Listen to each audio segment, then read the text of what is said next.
Party പറഞ്ഞാൽ മത്സരരംഗത്തുണ്ടാക്കുമെന്ന് KPCC general secretary Deepthi Mary Varghese. മത്സരിക്കാൻ അനർഹയാണ് താനെന്ന് കരുതുന്നില്ല.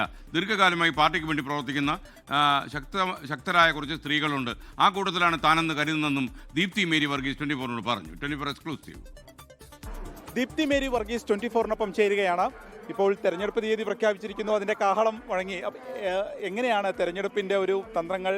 എറണാകുളത്ത് മത്സരരംഗത്ത് ഉണ്ടാകുമോ? ഈ എറണാകുളത്ത് തീർച്ചയായിട്ടും ഇപ്രാവശ്യം 14-ൽ 14 സീറ്റും കിട്ടുമെന്നുള്ളതാണ് ഞങ്ങളുടെ പ്രതീക്ഷ. കാരണം കഴിഞ്ഞ 10 വർഷത്തെ ഭരണവിരുദ്ധ വികാരം ഏറ്റവും ശക്തമായി അടിത്തറയുള്ള എറണാകുളത്തായിരിക്കും ഏറ്റവും അധികം പ്രതിഫലിക്കുക എന്നുള്ള കാര്യത്തിൽ ഒരു സംശയവുമില്ല. താങ്കൾ ഡൽഹിയിലൊക്കെ പോയിരുന്നു, അപ്പോൾ ഇതിൽ ചർച്ച ഇതുമായി ബന്ധപ്പെട്ട് നടക്കുന്നുണ്ടോ? അതായത് തെരഞ്ഞെടുപ്പിൽ മത്സരിക്കണമെന്നൊരു ആവശ്യം നേതൃത്വത്തിന് മുൻപിൽ ഉണ്ടായിട്ടുണ്ടോ? അങ്ങനെ അല്ല, വ്യക്തിപരമായി അങ്ങനെ ഒരു ആവശ്യം അങ്ങനെ ഉന്നയിക്കുകയല്ലോ.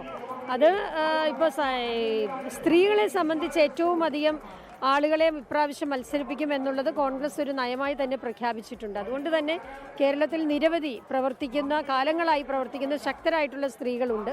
ആ കൂട്ടത്തിൽ ഒരാളാണ് ഞാൻ എന്നതിൽ കവിഞ്ഞ് അതിൻ്റെ അകത്ത് പ്രത്യേകമായ ഒരു അവകാശവാദമൊന്നും എനിക്കില്ല. അത് നേതൃത്വം എന്താണോ പറയുന്നത് അതിനനുസരിച്ച് നിൽക്കും. പാർട്ടി പറയുവാണെങ്കിൽ മത്സരരംഗത്തുണ്ടാകും. തീർച്ചയായിട്ടും അതിന് മത്സരിക്കാൻ ഞാൻ അനർഹയാണ് എന്ന് ഞാൻ കരുതുന്നില്ല. പക്ഷേ എന്താണ് എന്നുള്ളത് നേതൃത്വമാണ് പറയേണ്ടത്, എവിടെയാണ് എങ്ങനെയാണ് എന്നുള്ളത്. ഇപ്പോൾ കഴിഞ്ഞ തദ്ദേശ തെരഞ്ഞെടുപ്പ് കഴിഞ്ഞപ്പോൾ തന്നെ മേയർ സ്ഥാനത്തേക്ക് ഏറ്റവും കൂടുതൽ പേര് പരിഗണിക്കപ്പെടുന്നു. അപ്പോൾ ഏതെങ്കിലും രീതിയിലുള്ളൊരു ഉറപ്പ് ഈ ഒരു നിയമസഭാ തെരഞ്ഞെടുപ്പിൽ ഉണ്ടാകുമെന്ന് കരുതിയിരുന്നോ? അങ്ങനെ പറഞ്ഞിട്ടുണ്ടോ? അങ്ങനെ ഒരു വ്യക്തിക്കൊരു ഉറപ്പ് കൊടുക്കാൻ പറ്റില്ലല്ലോ. അങ്ങനെയൊന്നും അല്ലല്ലോ. സംഘടനാ തലത്തിൽ ചില കൂടിയാലോചനകളും കാര്യങ്ങളും ഒക്കെ ഉണ്ടല്ലോ. അപ്പം ഇന്ന ആൾക്ക് ഇന്ന സ്ഥലം എന്ന് അങ്ങനെ ഉറപ്പിച്ചു പറയാനൊന്നും പറ്റില്ലല്ലോ.